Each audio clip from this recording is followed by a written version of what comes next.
Well, we can see that our topics for today attracted a little bit of interest. We've had quite a few joining us for today's Q&A session with Felicia and myself. I'm Dr. Debra Dupree, your host, and I'm delighted to have you all here today. We're actually taking a slightly different strategy to today's program, where I did put out, Felicia and I had talked about putting out a couple of scenarios to be our focal points for today, just based on the types of inquiries and questions that we've been getting. And it is definitely a topic that, sometimes this world of ours, managing medical conditions in the workplace, is not so straightforward. And there are lots of things to consider with different laws being involved. Most of you are familiar with how workers' compensation come into play. Once you have an employee who's at some stage of recovery with their medical condition. But we also have the Americans with Disabilities Act, which has similar but also very different requirements for employers and employees, around which there are some case laws established, but then also the California Fair Employment Housing Act.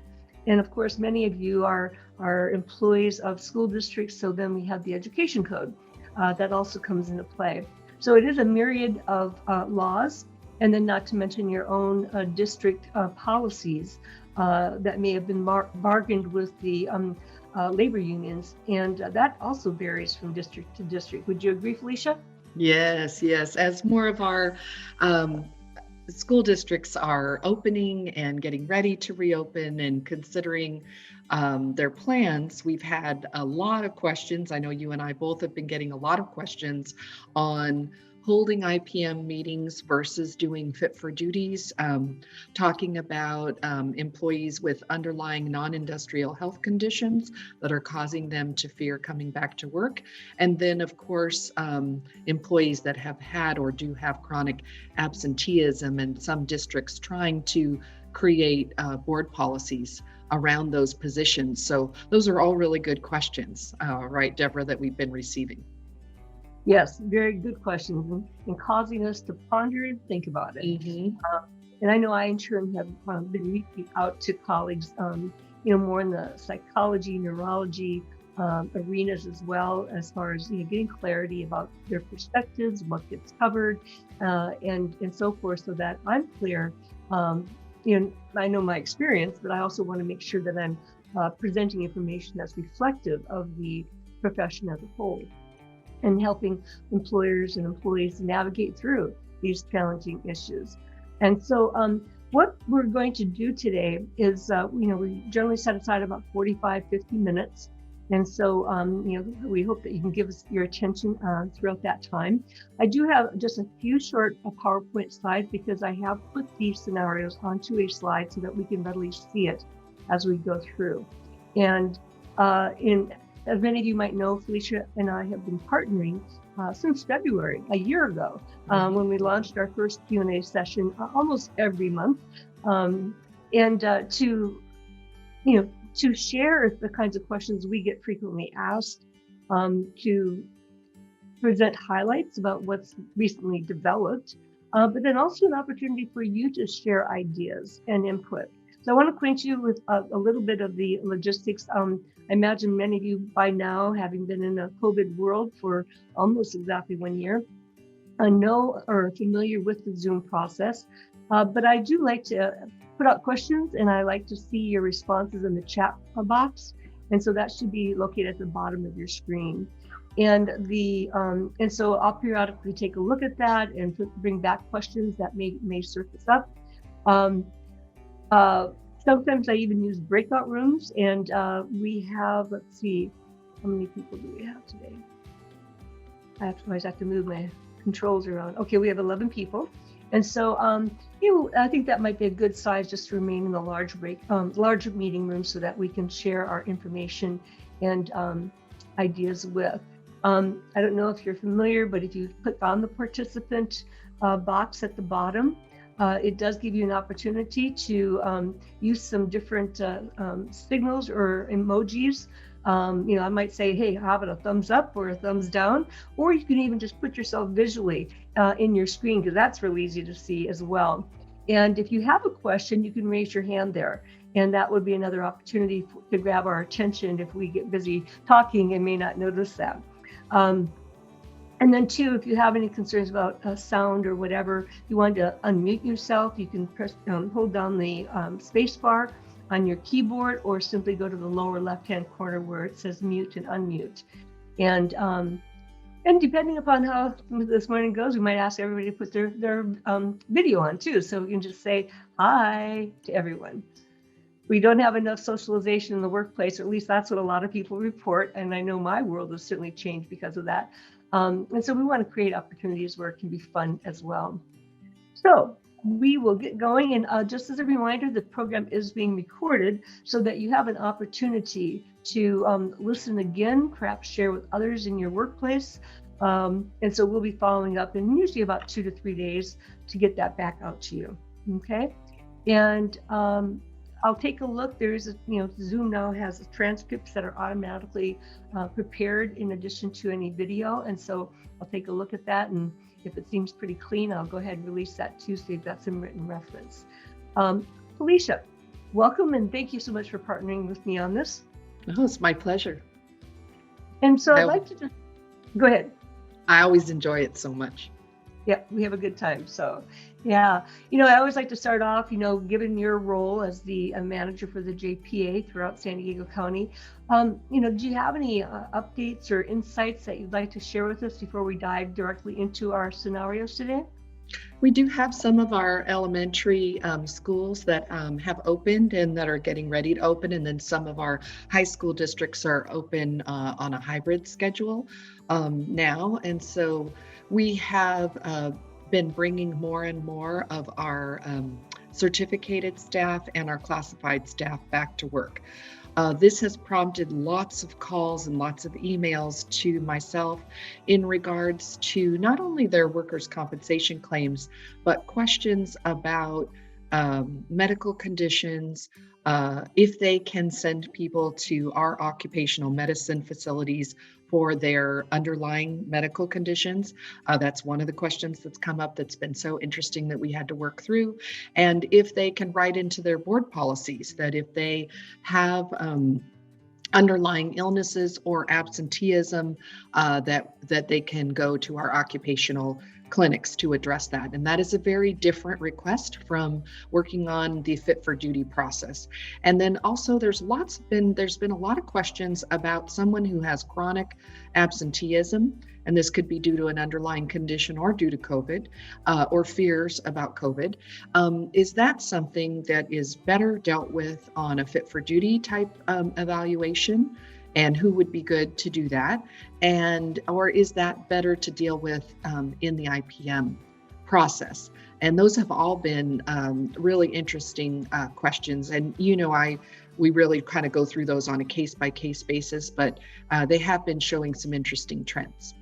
Yes, that's great. I appreciate that, doing that. And I think as we chatted a few minutes before we got started, that things remain very fluid, right? Mm-hmm. Yes. Yeah, and if that's one thing I've really seen, particularly with COVID around us, everything we do is COVID related right now, is the importance of being fluid, flexible, thinking outside the box with our mindset, because there are so many unknowns. And yet, as I had put out in our description of today's program, this isn't our first rodeo. And, we've got past events that people can draw upon. And I was really reminded of that almost a year ago when I had Stephen Tissey, employment law professional, and Mark Barber with the workers' compensation specialty, acknowledge that, while we have many, many unknowns, the reality is that we do have other situations that we can draw upon to guide us in how we go through this. Yeah, I would say that another very common question that I get is it better for this particular IPM for us to do it on our own, or should we use a mediator, and should we use a consultant, such as yourself, to help? And those are really case-by-case basis. We always look at, is the union rep going to send 2 or 3 people from the union to be on that side of the table, then sometimes it's very good to have a mediator, because you know there might be some contentious issues that arise, and some of them that are more difficult or sensitive, or there are sensitive personnel issues going on. And we always recommend that if an employee is going to bring an attorney to an IPM, that we balance the table. And if you contact, you're right, myself or the civil side, we will make sure that we have the district represented as well. So we want to be really careful, both on the non-industrial and the industrial side, because the ADA, as we always talks about, is not a work comp law, right? Yeah, right, absolutely. And with that, I was just triggered. I think what I'll do is that I think just to acknowledge for all of our participants today is that I actually have been associated with the ADA even before it was actually passed into law in 1990. And the reason for that is I was president of the California Association of Rehabilitation Professionals at that time, on the board of directors both before and after. My year of presidency was actually 91. And so we were integrally involved with attorneys from workers' comp and employment. Just like, what does this mean for our employees who have medical conditions that are work-related? And so I had a very early, steep understanding of the ADA and what the EEOC was saying. And of course, having continued in the field, worked really hard to stay abreast, particularly of what EEOC is doing, the Equal Employment Opportunity Commission, as well as following case law. And that's why, and Felicia, you've been a guest, and just so my other participants know, is that I do host a podcast on a monthly basis, what's called Mindset Mondays. And we're shifting a little bit to decoding the conflict mindset, but to really take a look at, I invite speakers from different backgrounds to talk about what are some of the issues in workers' comp. So I do invite people to visit my website, because the recordings are all there, and you can go back and listen from some very, learned, experienced people who've been there, done that before. And I even have an attorney from Minnesota who specializes in workers' compensation, mediation and things like that from a different kind of perspective than I do. But that's all available at my website at relationships-at-work.com/podcast. So a lot of information out there. But I think what I will do moving forward too is identify what I perceive to be some of the key triggers for triggering an IPM, but also, is it best to do it internal? Because there are many that I think employers are well able to do. Or when is it better to have a third party, a person? You mentioned a couple of those things, like a history of medical conditions or absenteeism, multiple parties, because it takes skills to manage a lot of people in a meeting. And then, when you are lacking medical information. So these are the two scenarios that we're going to deal with today. And again, I encourage our participants to put your questions into the chat box or make comments. We're going to do a little polling pretty soon here about these two, but I have probably 3 or 4 right now that I'm dealing with as employers have presented to me, not just school districts, some other employers as well. We have an employee that's been inconsistent, unpredictable, undocumented absences related to a medical condition. And what I find here is that oftentimes employees simply don't know what the laws are, what the policies are, and why it's such a problem. There's a lot of employees out there who believe just because they have a medical condition that's licensed to be off work or show up when they want to, or leave for medical appointments in the middle of their shift. Felicia, what's been your experience around that? Well, one of the things we always say, and Dr. Dupree, I know you and I always discuss this, that being at work is an essential function. If you don't come to work, the work's not going to get done. It's trying to determine why that is and then what to do about it. And certainly all of the districts have policies, such as at SDCOE, where if we're off sick more than 5 days, we have to bring in a doctor's note. But that's something that we bring in. A lot of the districts now have talked about, well, if the employee has been off more than the 5 days and they don't have a doctor, can we send them to one of your ACCOMED doctors, and can they provide us a note? And the one thing we have to be really careful about there is when you go to your own doctor and you give a note to your employer, you're doing that voluntarily with permission Our ACCMEDs normally treat workers' comp, as all of you know. A group health physician has very different regards.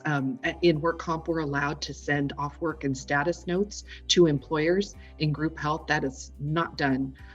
They send them to the employee, and then the employee provides them voluntarily to their employer. So we do have to be careful when we're straddling that fence between work-related and non-work-related medical conditions.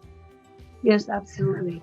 And one of the things I want to emphasize, because this has been established for quite a number of years, I'm sorry I don't remember the year that the EEOC made some guidance on this, but an accommodation, a reasonable accommodation, is not around inconsistent, unpredictable, undocumented absences.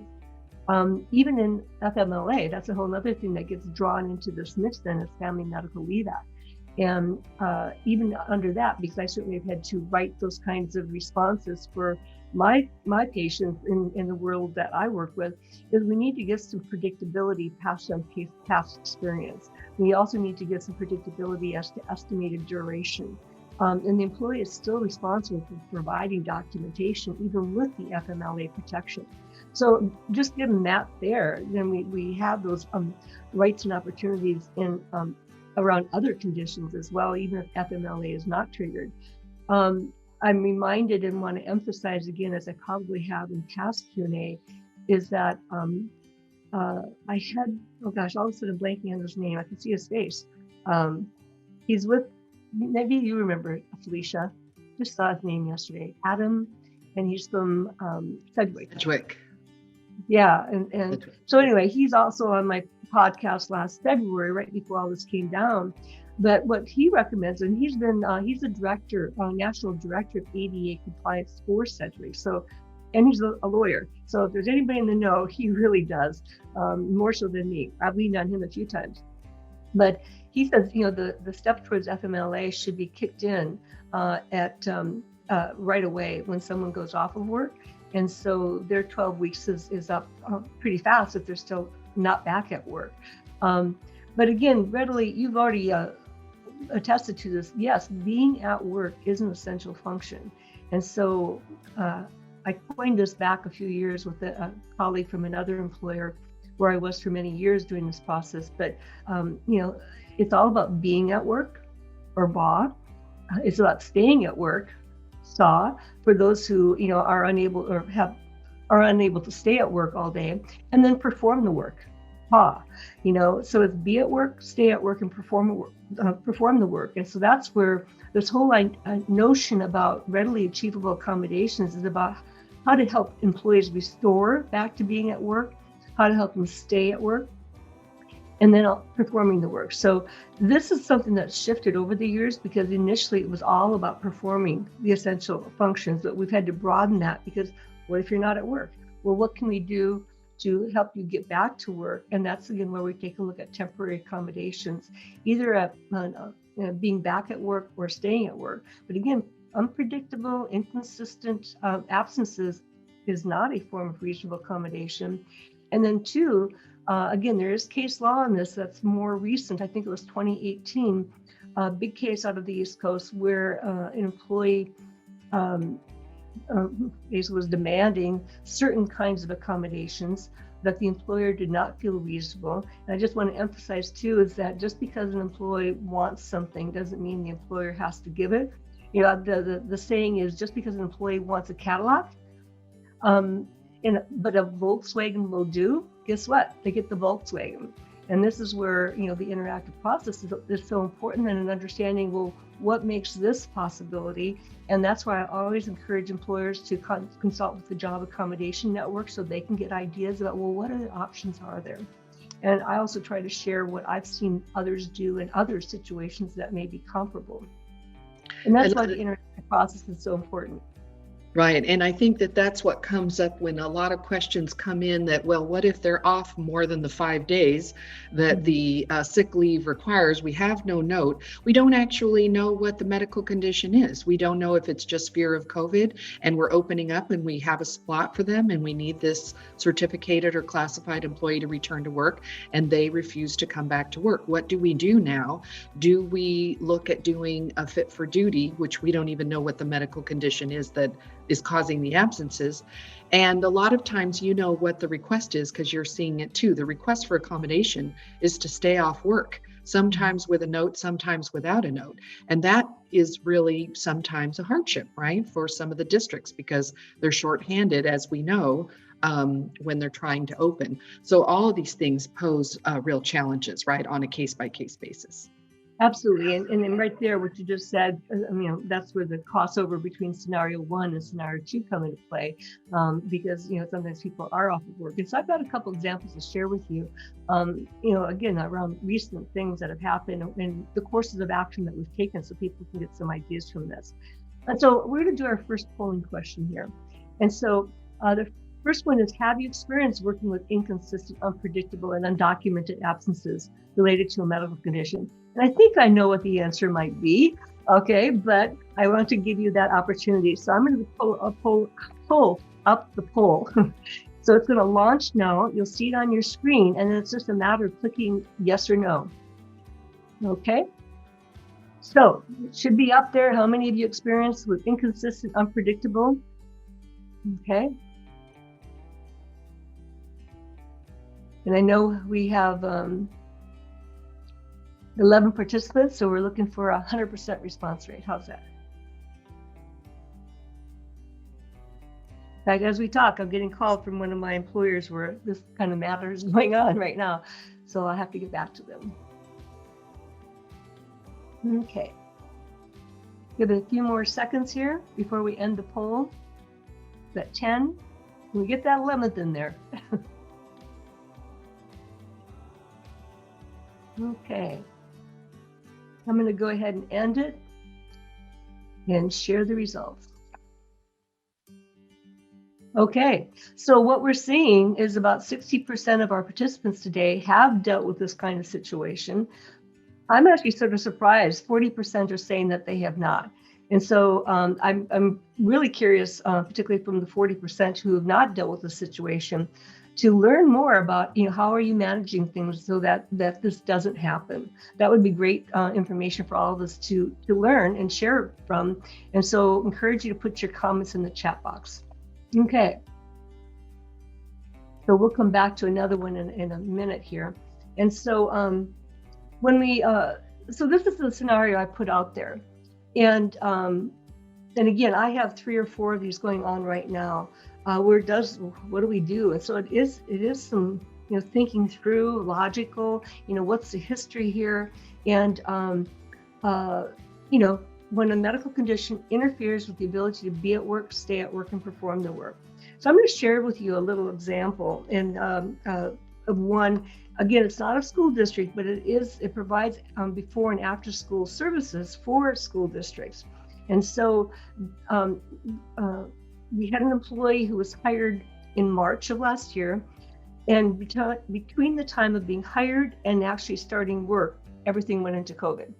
And so they transitioned very quickly in doing, remote work, still providing services to before and after student participants. But it wasn't too long after the employee started working that there were some challenges in the employee providing the 2-hour notice that they couldn't be at work. At least this was that organization's policy. And then it was a split shift. So then, of course, they came back in the afternoon. And the employee was pretty consistent about logging back in and providing the first hour of truly interactive group activity. But then his participation became very spotty and unavailable for the next 2 or 3 hours of work. And then they were supposed to be doing one-on-one services with students, whether or not students were actually showing up, but they were on the clock and being paid for work. And then the employee would come back just in time to log back in as the daily shift ended. And so this has been going on. They've been trying to work with them and basically has been going on since, well, I think April or May of last year. And then things didn't get better, they actually got worse. And so I've worked with this employer before, so they said, we need some help here. And so we walked through what had been happening, the history, the frequency, the duration, and the same kind of thing. Should we do a fitness for duty? We've heard about those. And I said, well, we certainly could, but I don't feel there's enough information to actually work with this employee.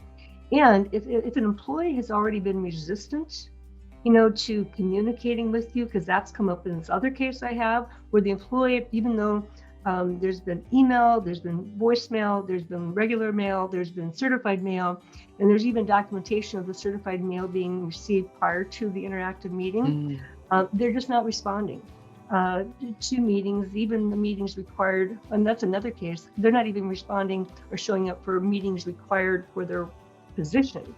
And so those are 3 cases I have going on right now. But what we were able to do is we did do an interactive process with the employee. The employee, again, just had no idea, about all these policies and laws and things like that. Felt that he should be excused just because his doctor said so. But this is a good example, Felicia, where, a non-occupational doctor not fully understanding the world of work and, how to work with employees and things like that, was scheduling, medical evaluations during working hours, which is why he was showing up sporadically in the afternoon. And so it's like, we need to work together, and so we were able to work out, we gave it another 30 days. The employee was put on a paid temporary leave of absence while we sorted things through. I prepared some documentation along with the questions that needed to be asked, but had the employee deliver it to his doctor. Otherwise, we would have to get that consent to exchange information. And he has 30 days. He actually has a couple more weeks yet before he has to, respond with the information and work out something with his doctor. So his participation in work is not unpredictable, is not inconsistent, and provide better documentation. So that one's in process, but that's sort of the plan of action. But now we have buy-in. The participants said, well, Debra, oh my God, he got so defensive. And I actually called him on it. I said, I can see you're getting really defensive here. I think if you've heard what we've been explaining, we're all trying to work together to preserve your job, to deliver the services to the students, because now it's creating undue hardship for the employer. There's unpredictability, services are not being delivered. We're creating undue burden on other people by managing the students that he's not there to service. And so all kinds of things. And there's so much flexibility now in the work comp world and in the group health world with telehealth appointments and telerehab appointments. If you have some room at home, you can even use cans and water bottles. They're quite creative now. So we're doing so much in the telehealth space, even in the work comp world, and certainly in the group world, they have expanded that greatly due to COVID. There's a lot of flexibility to not have to miss a whole bunch of time to go to all these doctor's appointments. The one thing I will say too that I love about the IPM options versus the Fit for Duty, not that Fit for Duty is not a great process to go through.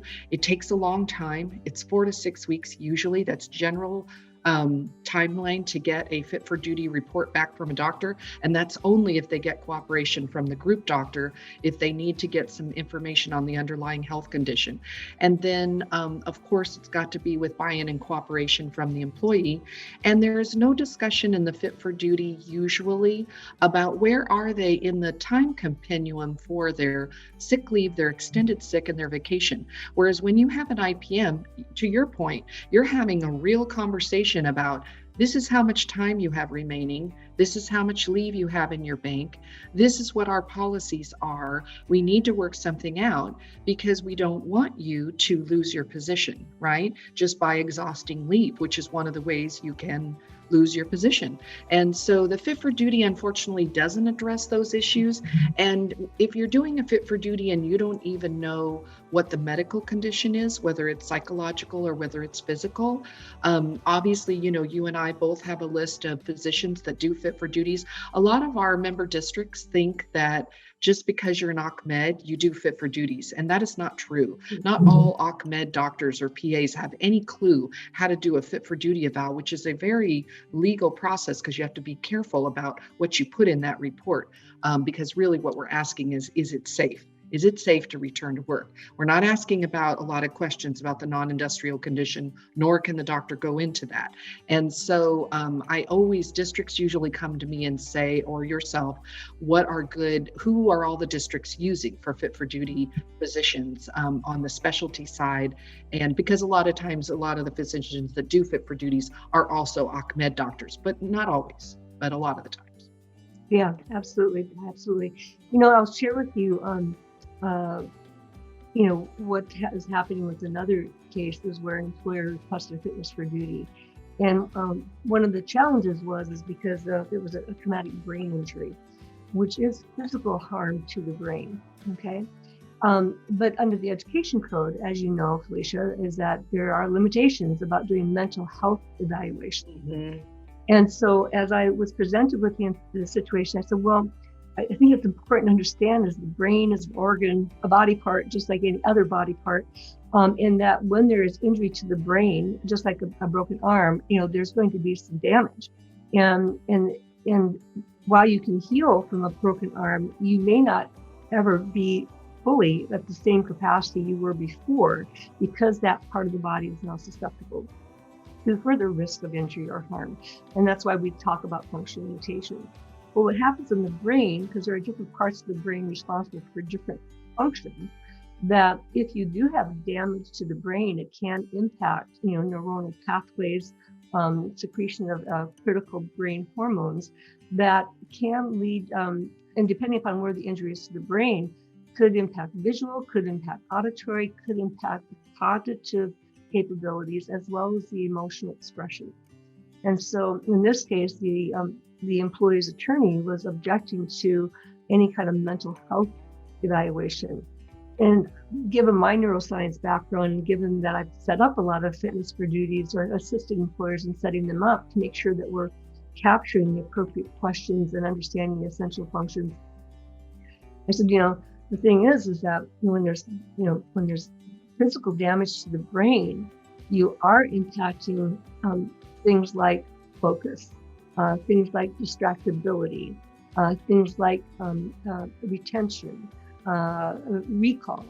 And then those elements going on are all sort of the hardbacks of cognitive ability can lead to underlying mental health behaviors, such as confusion, irritability, challenges in anger management because of this damage to the brain. And so that's where I've been doing some research in the last couple of weeks and looking at, we're dealing with a neurologist, but then what we've seen in a couple of efforts to do a fitness for duty is that the neurologist in turn then wants to have a mental health examination by a psychologist. Mm-hmm. Yes. Because of these underlying things. It's sort of like underlying medical conditions impacted by exposure to COVID-19.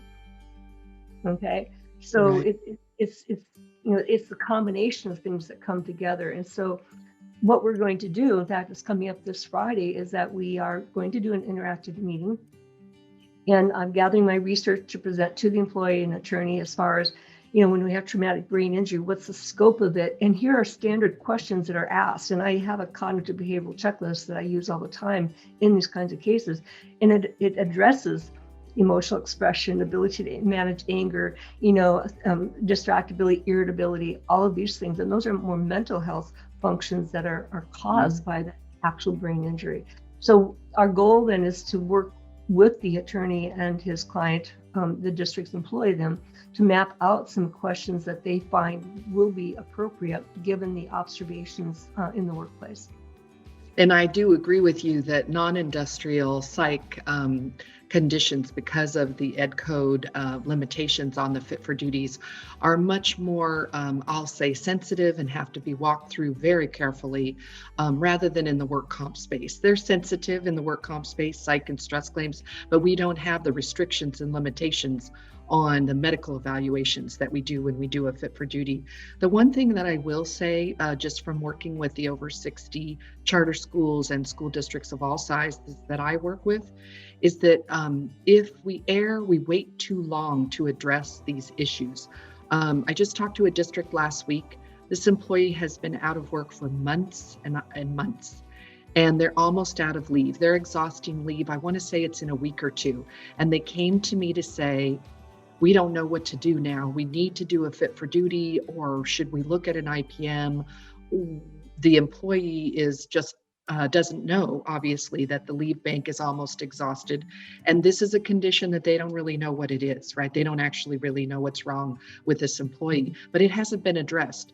And so either way, whether it's a work comp claim or whether it's non-industrial, on the work comp side, we can work together, myself and Athens, we can work on a QME, an AME, a PNS report, trying to get permanent work restrictions. We don't want to wait until 2 weeks before what I call the end of time, and they're going to go on the 39-month to say, oh, we need to address this issue now. On the non-industrial, it's the same process. It takes some time.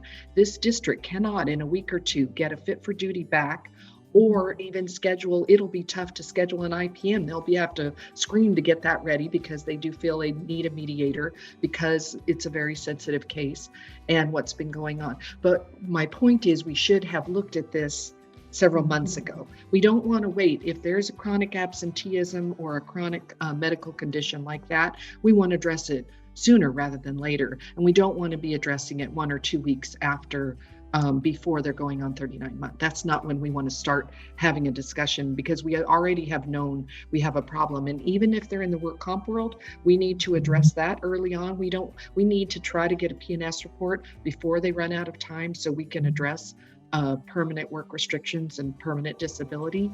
And in the non-industrial world, we need to address things too. Absolutely. And that's one thing I've seen, unfortunately, far too often, is that there was all this time of somebody being off of work, and now we're at the very end, and it's almost like there's not enough time to really do anything. Alternative work, fitness for duty, whatever. And so I put out to people that, Adam Morell, by the way, is his name. It came to me after I finished talking before. It's Morell, I think. But again, on the podcast, encourage you to listen to it. From his perspective, being the National Director of ADA Compliance for Sedgwick, says, if someone's out of work 90 days, that's actually the ideal time to kick in your first IPM, to get a feel for the lay of the land, shall we say.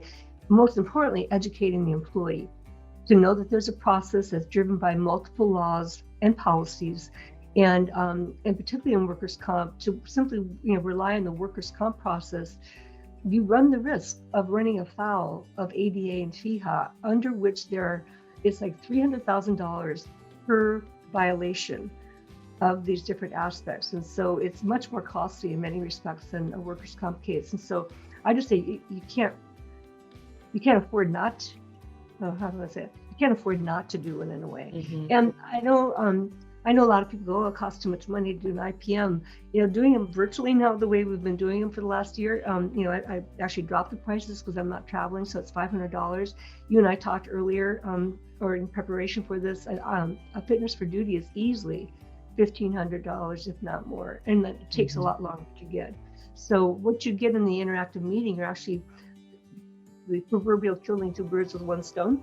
You're meeting ADA compliance, you're meeting FEHA compliance. There can be no claim that you failed to engage. And now you're getting more information mutually to decide what course of action do we need to take. And I've seen employers willingly engage in a fitness for duty if they just understand why and how the information is going to be used. Right.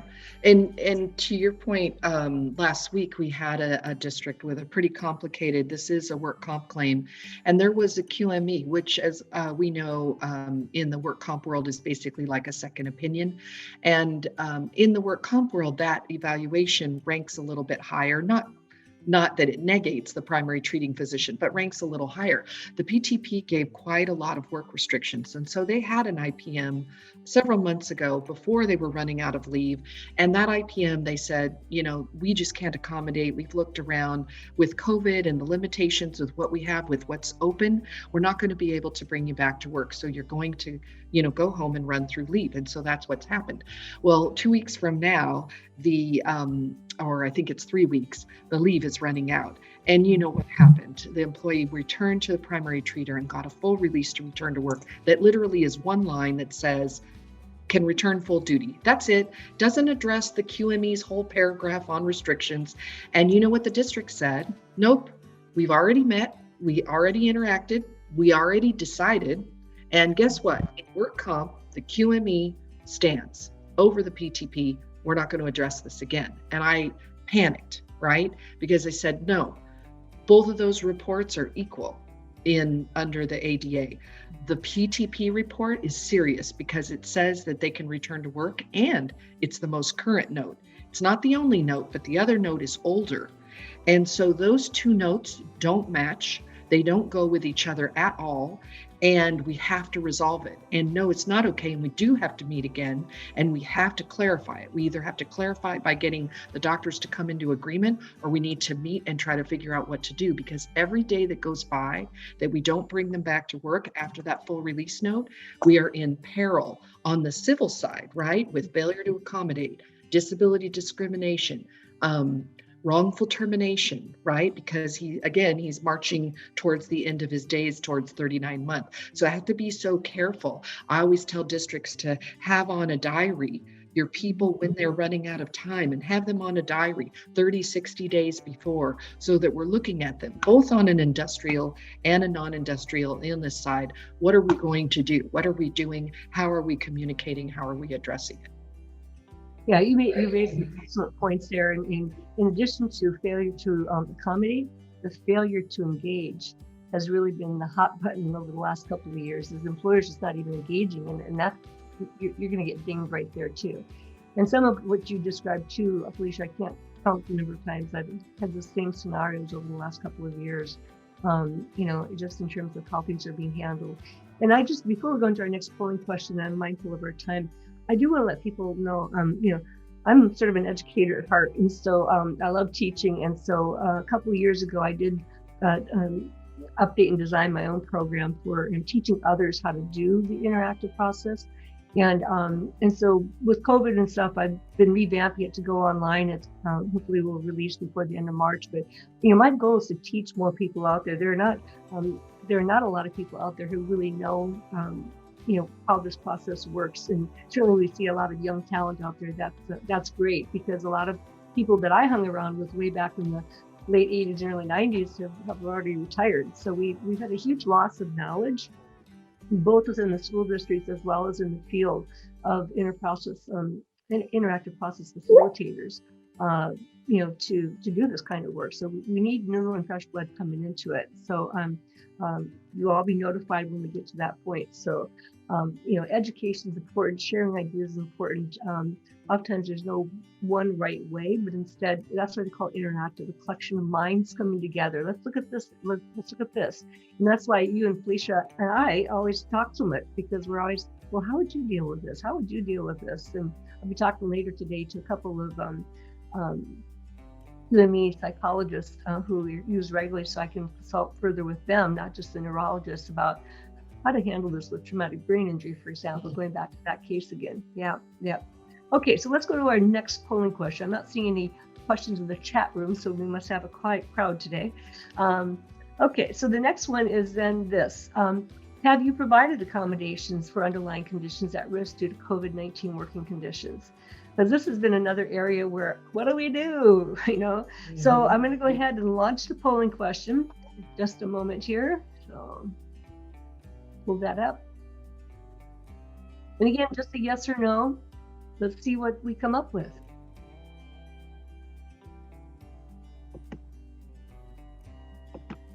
I should be playing music.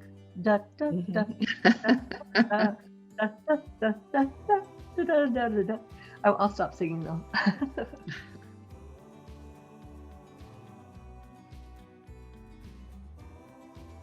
I know we've touched on some of these things already in terms of timelines and the laws that apply, and then we even have other state laws involved, or guidance being issued. So as we get back to discussing this,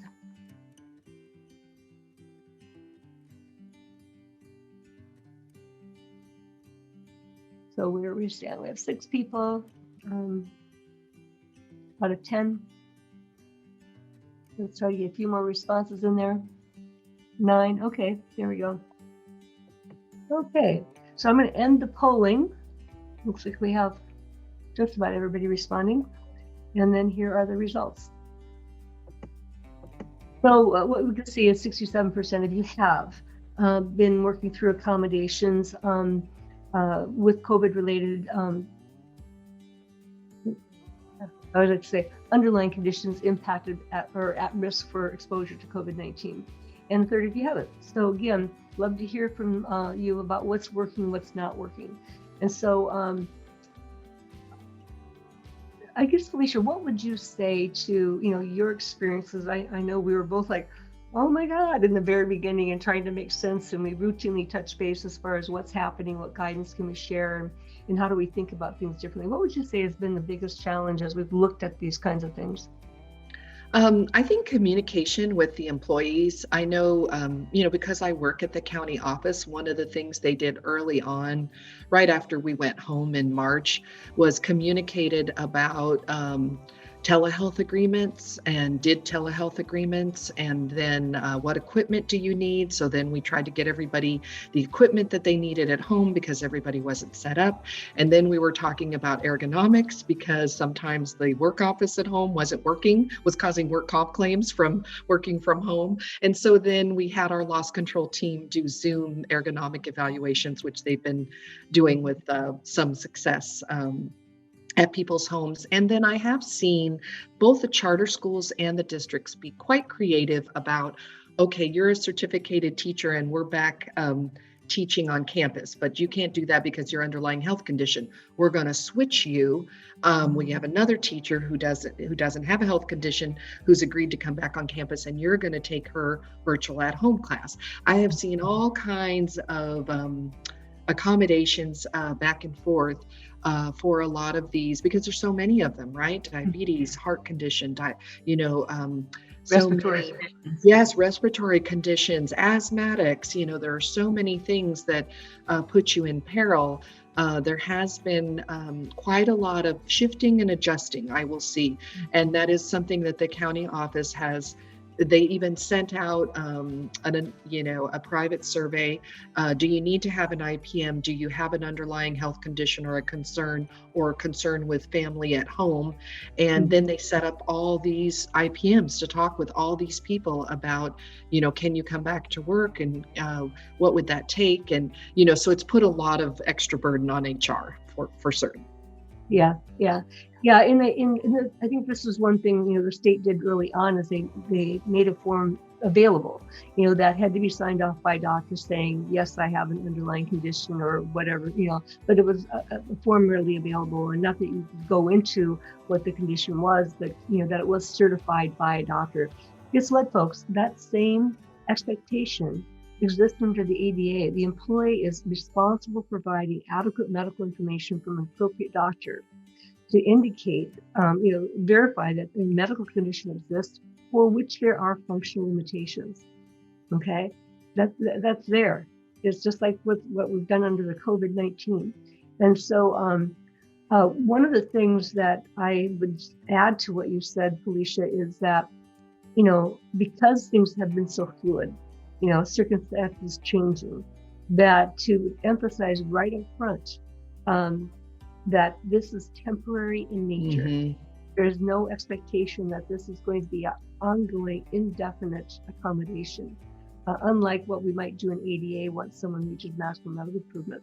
And so that any, like working remotely while others are back on site, that's a temporary kind of situation. We reevaluated. We did it in the fall, and then we thought, okay, we'll be better in January. Well, then guess what? Mm-hmm. Well, that didn't happen. And so now, go ahead. Right. It was like our early telehealth appointments went till March 1st. And so you're right. We are in the process of updating all our telehealth agreements. To extend them for longer periods, but it was very clear that it was temporary and for a certain period of time only. And I know that you and I, a lot of the accommodations should be expressly done so, both with classified and certificated. Obviously, a lot of the charters and school districts have to have some in-person classified and certificated employees. So not everyone can telework. That can't be everyone's accommodation. Right. So that's why it has to be done case by case.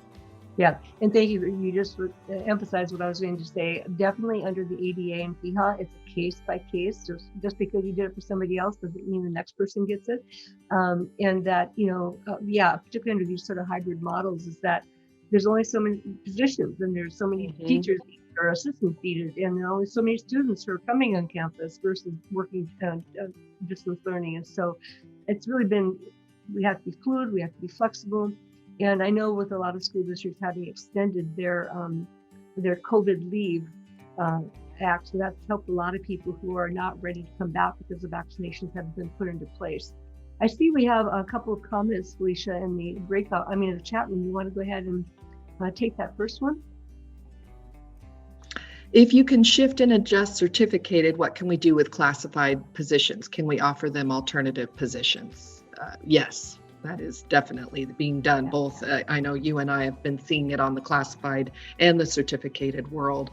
There are some school districts and charter schools that are smaller, so they don't, once they run out of virtual positions, they run out of virtual positions. And if the person cannot come back and their position requires them to be on campus part of the week or all of the week, then sometimes, as you and I have discussed, leave has had to be an accommodation. We don't, that's not the desired effect. The desired effect is to keep them working.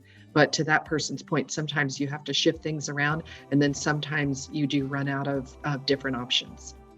Yeah, I know early on, we were using like custodians and other employees to help distribute books and class materials to students in the drive-through, or they were being engaged in different kinds of sanitization efforts, and people were being used all the way around in that regard. So yeah. SDCOE, our outdoor ed, are the people that take our temperatures and check us in the front desk, because obviously there's no camp. And so I recognize them when I see them at the front, but we're utilizing lots of different classified positions and moving them around for things that we need in COVID times that we normally wouldn't have available to do that adjustment, again, temporarily during this period of time. Yeah. Okay. Great.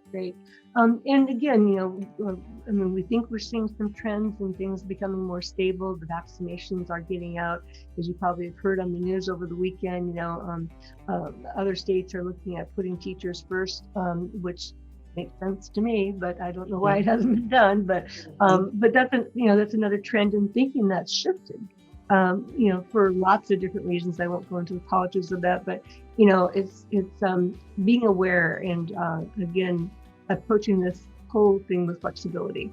I know we have another question from Alejandra, and I'm going to turn this over because I'm not quite sure. Alejandra, first of all, do you mean, you got AAA, do you mean ADA?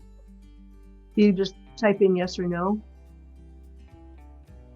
And then your question is, do you know if we are to report COVID short-term and long-term accommodations when completing the AAA? So I'm not sure. As far as long-term accommodations, affirmative action plan, thank you. Okay, I'm not sure I can answer that because I don't get involved in affirmative action plans myself. Be an HR expert. I can certainly ask Bill Dowler that question. Okay, great. So we'll get some answers for you on that, and then too is I'm not sure necessarily what long-term accommodations are needed under COVID, because we're not looking this. I mean, it might be longer than what we projected, and I know again over the weekend we heard that masks may be required into 2022. So we'll see. But I do think we definitely are working with new ways of normal in terms of our protocols. I mean, this is my personal perspective, but I just think a lot of the protocols that have been put into place are just safer all the way around, like 6 feet social distancing and things like that. And some of that being, continuing out in the general public. When I think back on the crowded lines that we used to stand in and how susceptible we were to what anybody else might have, it's just like, sort of makes sense to me now, although I was not happy about wearing a mask at first, like a lot of people, but you get used to it, Yep. Yeah. Well, Felicia, I know we're about at our end of the time, 11:56, so we kept people a little bit longer, and I haven't seen any questions come into the chat box, so or any more, I should say. But certainly, I encourage our participants to, email either Felicia or myself, and particularly myself, because then I can, put your questions back out to her and also include in our future programs. And again, working on fine-tuning, been learning a lot about how to do webinars and designing courses online. A lot I've been using my time, but I really enjoy educating, and I teach for a couple of universities already online, so it's nothing new. It's just a matter of transitioning my material. And I know for a lot of you out there, I had, developed a manual last year, and then was getting ready to publish it when COVID hit.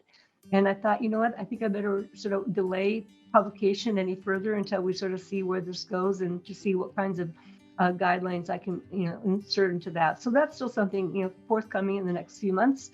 And just want to say thank you so much for everyone being here. And you can register for future events coming up. We're generally the third Monday, I'm sorry, but we've been a little off calendar because of Monday holidays and things like that. So, but I would ask too, if you enjoyed this session, enjoy what we're doing, post a review on Facebook or post your recommendation on LinkedIn. That helps other people know what we're doing, and also growing our community. Okay. So with that, I'm going to go ahead and stop share. And any final words, Felicia, before we log off of this event? It's such a pleasure to work with all of you. COVID's been difficult, so it's really been challenging and keeping me engaged. That's for certain.